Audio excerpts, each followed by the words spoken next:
Hello, good morning po sa inyong lahat. Magandang araw po. At Happy New Year to everyone. Happy 2024. This is the day that the Lord hath made and we will rejoice and be glad in it. At isa pong mapagpalang Saturday morning na binigay po sa atin ng Panginoon. Good morning po, good morning sa ating lahat. At purihin ng Panginoon sa pagkakataon na tayo ay muli makapaglingkod sa Panginoon ngayong araw na ito. At salamat Panginoon sa kanyang biyaya sa atin noong 2023. We don't know what lies ahead for this year, but we know that we have known a God who holds our tomorrow. So, good morning po sa inyo mga pastors, good morning po at sa ating mga kapatiran. Binabati ko po mga members, mga faithful listeners at dyan po sa BBC, good morning po sa inyo pong lahat. At pagpalain po ang Panginoon ng ngayong araw na ito at sa ating pagsasama-sama, tayo po ay mag-aaral muna ng salita ng Diyos. Pero bago yan, tayo muna po ay manalangin, pasensya na po, no? At tayo po ay medyo inuubo. Dakilang Diyos, ang Diyos ni Abraham, Isaac at Jacob, magandang araw po sa inyo. Purihin ka, pinapasalamatan ka namin ngayong bagong taon, ngayong araw na ito, na muli kami makapaglingkod po sa inyo. Una Panginoon, patawad po sa aming mga pagkulang pagkakasala sa lahat na aming mga nagawa sa inyo. At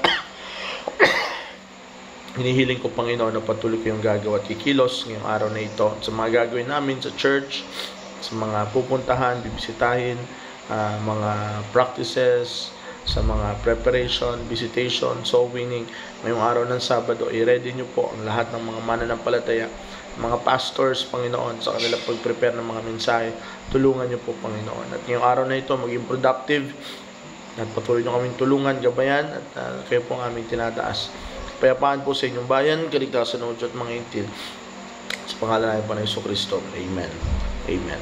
Alright, so open your Bible in the book of Ecclesiastes, chapter 36. Ecclesiastes chapter 36. At dito po ay in our short devotion, pag-uusapan po natin why we love Israel, why we love Israel, why we love the Jewish nation, and why all of this, why we stand for Israel, why we promote, why we believe in Jewish mission, evangelism, bakit of all the nations out there, we are for Israel and we love the nation of God. Of course, syempre, pinakamadaling sagot dahil mahal natin ang Israel, mahal natin ang mga Jewish people because we love the God of Israel.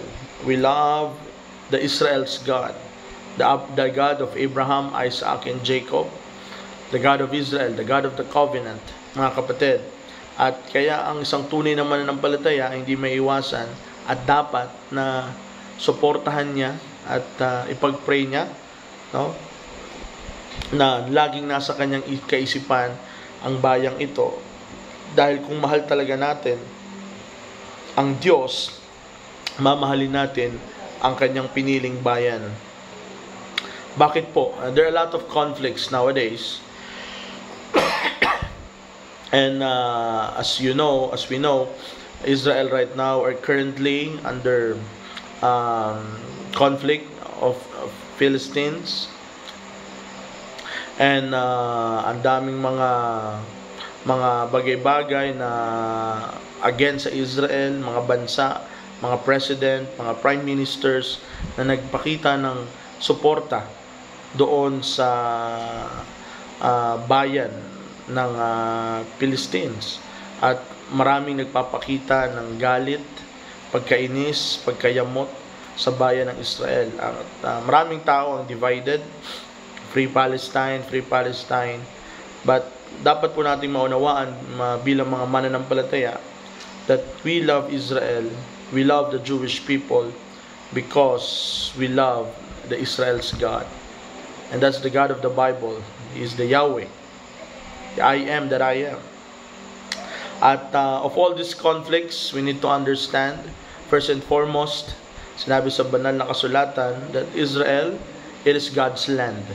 Wala pong duda dyan na ito po ay bayan ng Panginoon.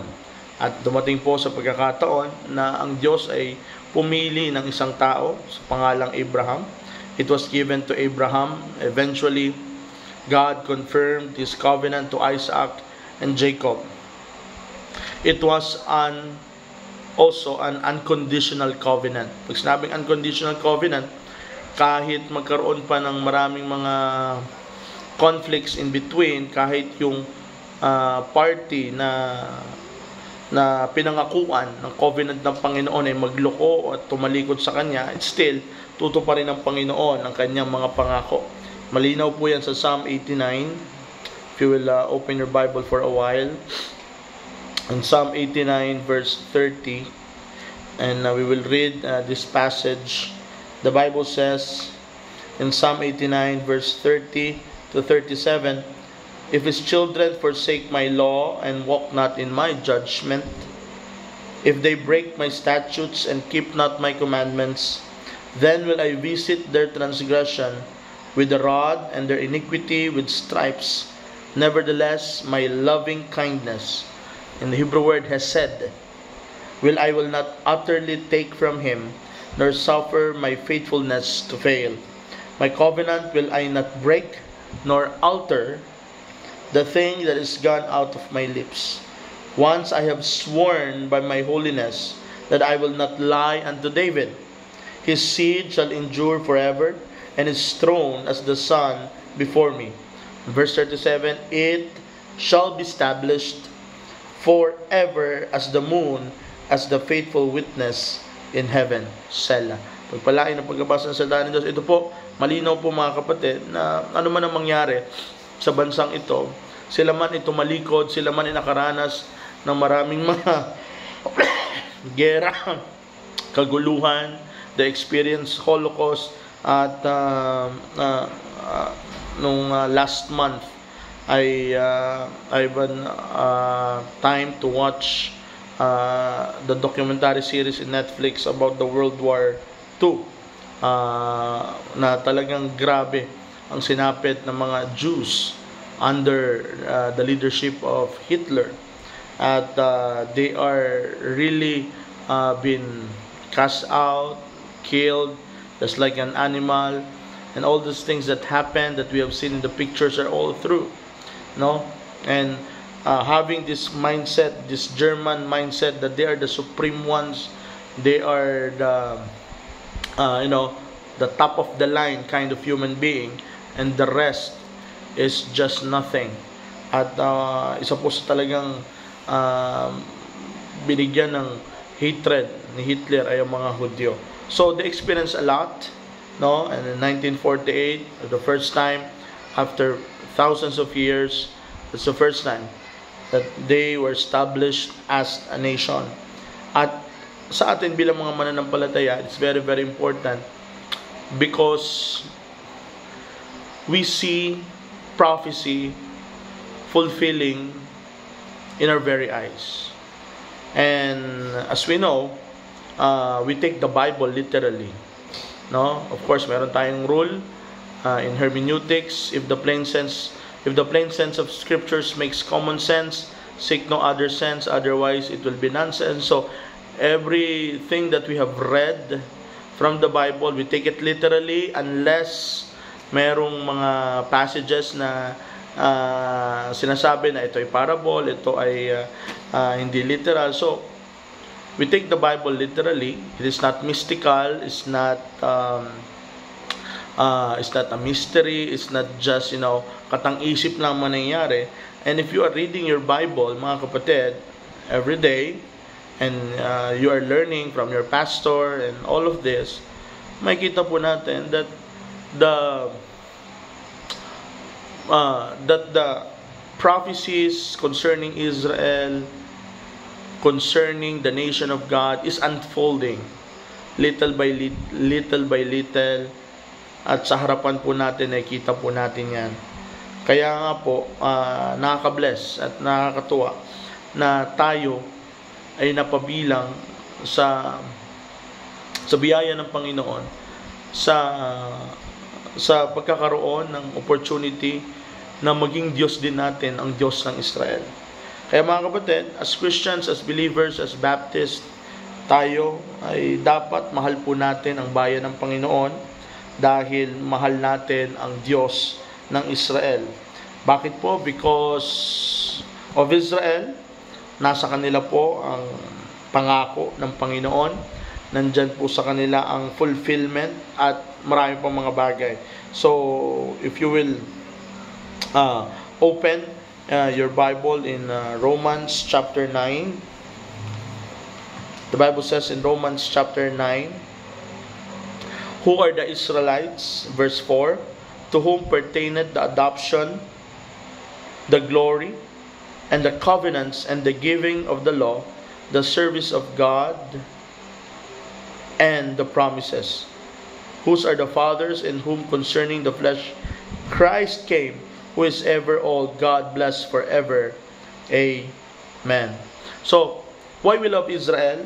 It is because of the promises. Not only that God said His promises to the nation of Israel, but it was fulfilled promises. No? In our very eyes, it was fulfilling, mga kapatid.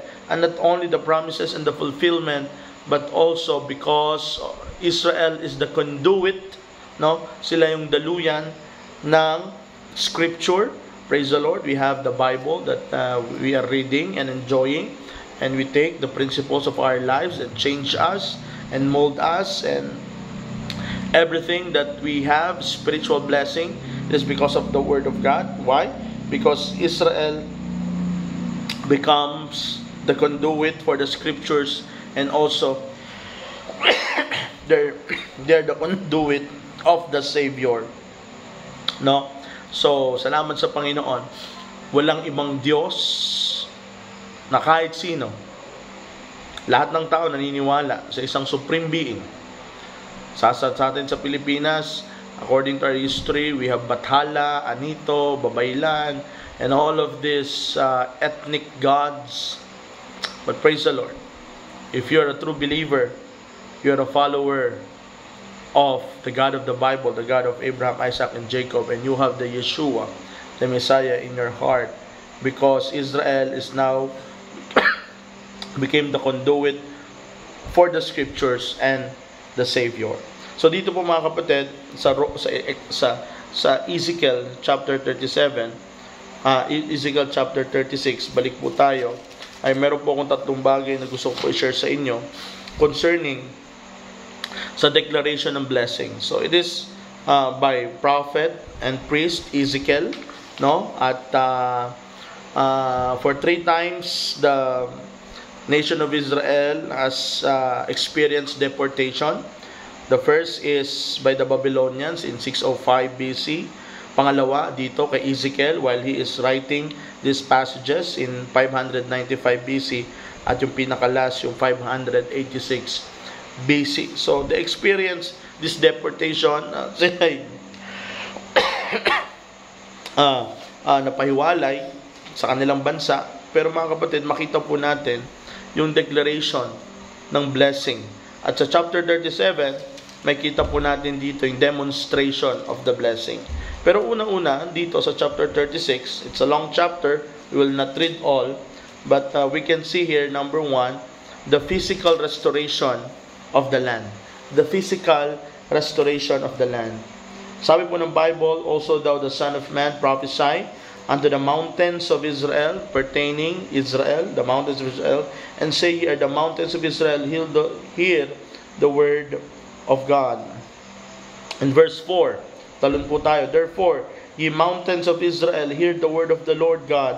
Thus saith the Lord God, to the mountains and to the hills, to the rivers and to the valleys, to the desolate waste, and to the cities that are forsaken, which became a prey and a derision to the residue of the heathen that are round about. Therefore thus said the Lord God, surely in the fire of my jealousy have I spoken against the residue of the heathen, against all the Idumea, which have appointed my land into their possession with the joy of all their heart, with despiteful minds to cast it out of the prey. Verse 8, But ye, O mountains of Israel, ye shall shoot forth your branches, and yield your fruit to my people of Israel, for they are at hand to come. For behold, I am you, and I will turn unto you, and ye shall be tilled and sown. So makita po natin dito mga kapatid, yung physical restoration of the land. They have been captive a lot of times, they have been away, they have been kicked out, at ngayon, tulad na nung after ng declaration ng Nation of Israel noong 1948, excuse me, ang dami agad umaway sa kanila ng mga bansa. Pero makita po natin mga kapatid, ngayon, as we see it, that God is fulfilling, that God is restoring physically the land of Israel. And there's a land. It was promised to them by God. Kung unang panahon pa, Abraham, Isaac, Jacob, Joseph, to Moses, to Joshua, to David, to Solomon, at sa people ng Panginoon. So, not only we could see the physical restoration, but also the bountiful population. Bountiful population. Noong 1948, ilan lang sila doon, ang mga Hudyo. Pero ngayon, ilang milyon na ang mga Hudyo ngayon sa kanilang bayan. At sabi sa verse 10, I will multiply men upon you, and all the house of Israel, even all of it. And the city shall be inhabited, and the ways shall be builded. I will multiply upon you man and beast, and they shall increase and bring forth fruit. And I will settle you after your old estates, and will do better unto you than your beginnings, and ye shall know that I am the Lord. Yea, I will cause men to walk upon you. Nangyari po yan. Even my people Israel, and they shall possess thee, and thou shalt be their inheritance. Thou shalt no more henceforth bereave them of men. Thus said the Lord God, because they say unto you, the land devoureth of men, thou hast bereaved thy nation. So, hindi lang pinangako ng Panginoon yung physical restoration, but also a bountiful population. Dumami po sila. Ngayon, ilang milyon na po sila. At patuloy na dumadami, at patuloy na nagkakaroon ng pagkakilala sa ating Panginoon. That is why Jewish missions is very, very important, because they are the chosen people of God, and also they need to hear the gospel. They need also Christ as their Messiah, and they need to have a right relationship with the Lord. So, ang diskarte po ng ating mga kapastoran, ng ating mga missionary, is trying to reach them outside of Israel. But praise the Lord, some of our laborers inside Israel. But nakita po natin ay the same time, the Lord is working outside, and eventually yung mga Hudyo na naliligtas, they will reach out their own people. So, that is number 2, a bountiful population. And lastly mga kapatid, the spiritual restoration. The spiritual restoration. If we will read in verse 24, for I will take you from among the heathen, and gather you out of all countries, and will bring you in your own land. Then I will sprinkle clean water upon you, and ye shall be clean from all your filthiness, and from all your idols will I cleanse you. A new heart also will I give you, and a new spirit will I put within you. I will take away a stony heart out of your flesh, and I will give you a heart of flesh. And I will put my spirit within you, and cause you to walk in my statutes, and you shall keep my judgments and do them. So mga kapatid, notice the word, yung word na sprinkle. Sprinkle clean water, no? At it speaks of the Old Testament ritual concerning in the altar, the blood of the lamb, the blood of the animal was sprinkled in the mercy seat, no? At magkakaroon po tayo ng tinatawag na sanctification, no? Magkakaroon po ng pagiging spiritual restoration, ng kapatawaran ng mga kasalanan.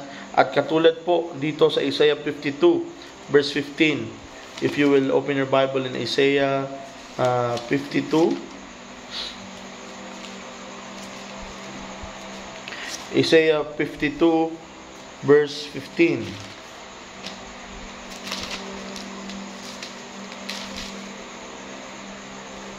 Ito na po. So shall he sprinkle many nations, the kings shall shut their mouths at him, for that which mouths at him, for that which had not been told that they shall see, and when they had not heard, shall they consider. So shall he sprinkle many nations.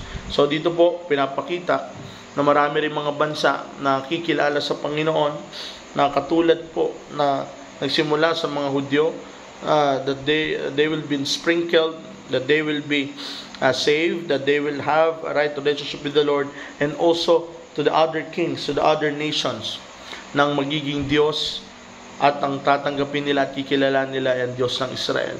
Kaya mga kapatid, ang pagsuporta, ang pagmamahal, ang pagpapanalangin, ang pagbibigay sa Jewish missions ay hindi po isang kalugihan, kundi isa tong karapatan, isa po tong pribileyo na maging parte sa pinakamagandang at pinakasiguradong mission program, na ito po ay pagdadala ng mabuting balita sa mga piniling bayan. Kaya mga kapatid, makita po natin dito sa Ezekiel chapter 36, the physical restoration, the bountiful population, and spiritual restoration, na tayo po bilang mananampalataya, salamat sa Diyos, sa tayo po ay nahugasan na ng banal na dugo ni Kristo at kumilala sa ating Panginoon. At ito po, patuloy po nating ipanalangin ang ating mga missionary, Pastor Ricky, Pastor Peñas, Pastor Saldi, IBJM Board, Pastor Joe, at sa lahat po ng mga nagsuko pa ng buhay for Jewish mission. Let's continue to pray for them now as they reach out the Jewish people and the Gentile. Ngayon, ang magagawa natin, let's continue to be part, let's continue to give, let's continue to pray. No? Ngayong year, taasan natin yung level ng giving natin pagdating sa Jewish missions. Makita natin ang gagawin ng Panginoon sa ating mga buhay. Kaya maraming po salamat mga kapatid. Ngayong oras na ito, pagpalain po tayo ng Panginoon. Nawa, meron po tayong natutunan sa ating short devotion ngayong araw po na ito. Pagpalain tayo ng Panginoon. Dakilang Diyos, maraming pong salamat sa inyong pong mga salita. Ang aming hiling at dalangin na patuloy niyo pong pag-intingin ang aming pagmamahal, pagsuporta at pagtalima sa inyong mga salita, lalo na po concerning the nation of Israel. Lord, we love them, we love the Israel, we love the Jewish people because we love the Israel's God, and you are the one that brought us in our life, the salvation, the scripture, and the Savior. Thank you so much, O God, for what you have entrusted to us. Bless us this day, and we pray for the peace of Jerusalem, for the salvation of the Jewish people and the Gentiles. We pray for our missionaries. We pray, Lord, for people working together and reaching those people, Lord, that are lost of the gospel. Kaya Panginoon, tulungan niyo po sila na patuloy na makilala po sa inyo. Maraming po salamat, Ama. Pulayan niyo po mga salita. Sa pangalan ng Panginoon Hesus Kristo, Amen and Amen. Thank you very much po. Pagpalain po tayo ng Panginoon. And see you soon. Happy New Year, and the Lord bless us this day.